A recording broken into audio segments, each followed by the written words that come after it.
My divorce story. I divorced over 12 years ago.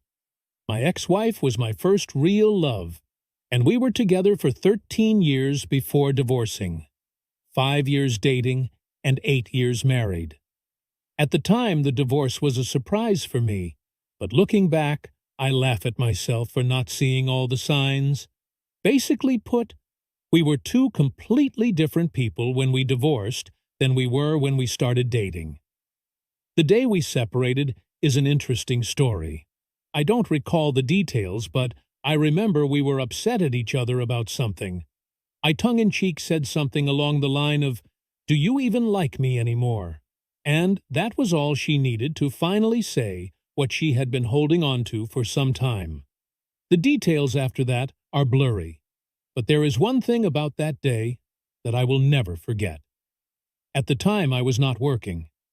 We had 2 children, 6 and 3, and I was a stay-at-home dad. As a small side gig, I was an amateur photographer who worked with a professional photographer. I was asked to shoot wedding photos for my ex-wife's brother and sister-in-law. Sure enough, the wedding was the night of our separation day. I only remember bits and pieces from that night, but I did go through with it and shot their photos. I didn't really have a choice and didn't want to back out on them day of their wedding. It was super tough being around my wife and her family that night. The next 4 to 5 months were a rocky road, but I rebuilt my life and career. Getting used to not seeing my kids was the hardest part, but like all things in life, you get used to it. I eventually remarried to my current wife and love of my life. We have 2 children in addition to my 2 children from my first marriage. My ex-wife and I have a very good relationship. We recently dropped our oldest off at college together.